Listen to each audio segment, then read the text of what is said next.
I love you அப்படின்ற வார்த்தை இன்றைக்கி அதிகப்படியான ஆட்கள்கிட்ட அதிகப்படியான இடங்களில் அதிகப்படியாக கேட்கலாம். ஏன் அப்படின்னா இன்றைக்கி லவ்வர்ஸ் டே. என்னடா அவன் லவ்வர்ஸ் டேன்றான், அப்படி என்ன தான்டா இருக்குது லவ்வர்ஸ் டேயில் அப்படின்னு ஏன்னா கேட்டிங்கன்னா, லவ்வர்ஸ் டேயை பற்றி தெரிஞ்ச ஒரு சில விஷயங்களை உங்கள்கிட்ட ஷேர் பண்ணிக்கிறதுக்காக வாங்க நிகழ்ச்சிகளை போகலாம்.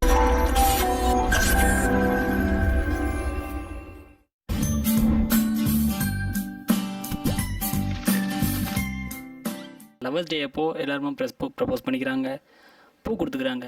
இந்த விட கொலம்பியா நாட்டிலேருந்து லவ்வர்ஸ் டேக்காகவே ஸ்பெஷலாக ரோஜா பூவிலேருந்து நிறைய பூக்கள் அதிகப்படியான அளவில் ஏற்றுமதி பண்ணிகிட்டு இருக்காங்க நிறைய நாடுகளுக்கு. இப்போ காதலர் தினத்தை பற்றி சொல்லணுன்னா 3வது நூற்றாண்டில், அதாவது ரோமில் தான் முத அந்த காதலர் தினம் வரலாறு ஆரம்பிச்சிருக்கு.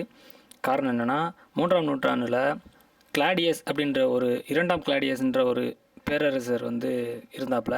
அவர் என்ன சொல்லிட்டாப்புலனா, single man made better soldiers, அதாவது ஒரு தனி ஆண் தான் மிகப்பெரிய வீரனாக உருவாக முடியும் அப்படின்னு ஒரு டிசைட் அவரே பண்ணிட்டாப்புல. ஸோ என்ன போயிடுச்சுன்னா, யாருமே மேரேஜ் பண்ணக்கூடாது, ஒரு வீரர் கல்யாணமே பண்ணிக்கக்கூடாது அப்படின்னு சொல்லி ஒரு முடிவுக்கு வந்துட்டாப்புல. அப்போது வேலண்டைன்ஸ் அப்படின்ற ஒரு இளம் பாதிரியார் அவர் என்ன பண்ணிட்டாருன்னா, அதை எதிர்த்துட்டாப்புல, கோபமாயிட்டாப்புல.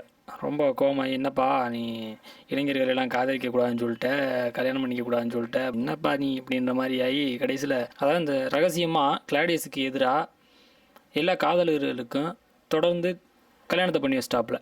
வெறும் திருமணமாக நடத்தி இந்த அவர் போட்ட அந்த சத்தத்தை மறுக்க ஆரம்பிச்சிட்டாப்புல. கடைசியில் என்ன போச்சுன்னா, கண்டுபிடிச்சிட்டாப்புல.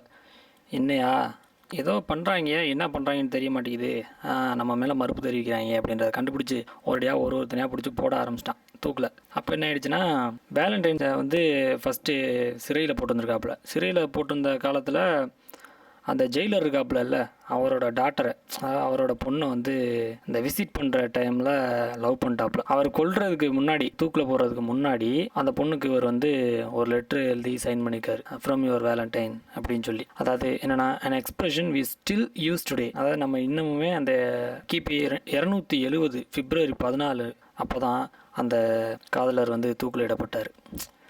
ஸோ பிப்ரவரி 14 ஒரு தூக்கில் போட்ட நாள். அதுக்கப்புறம் கிபி 496 பாப் கலாசிஸ் அப்படின்ற பிப்ரவரி 14 ஒரு நாளாக, அதாவது இதை ஹானரா வேலண்டைன் அப்படின்ற ஒரு டேயாக அறிவிச்சாப்புல. பிப்ரவரி 14 a day to honor Valentine அப்படின்னு. அதாவது அந்த வேலண்டைன் அப்படின்றவர் கொல்லப்பட்டதுக்கு இந்த டே ஒரு ஹானர் டே அப்படின்னு சொல்லி அவர் அறிவித்தார். ஒரு வருஷமும் பிப்ரவரி 14ஆம் தேதி காதலர் தின வரலாறை நினைவுபடுத்திக்கிட்டே இருக்கும். இப்போ குறிப்பிடத்தக்க மற்றவங்க நண்பர்கள், இப்போ குடும்பம், எங்களோட இல்லை ஏதோ ஃபேமிலி ஃப்ரெண்ட்ஸ் எல்லாருமே தங்களோட அன்பை கொண்டாடுறாங்க.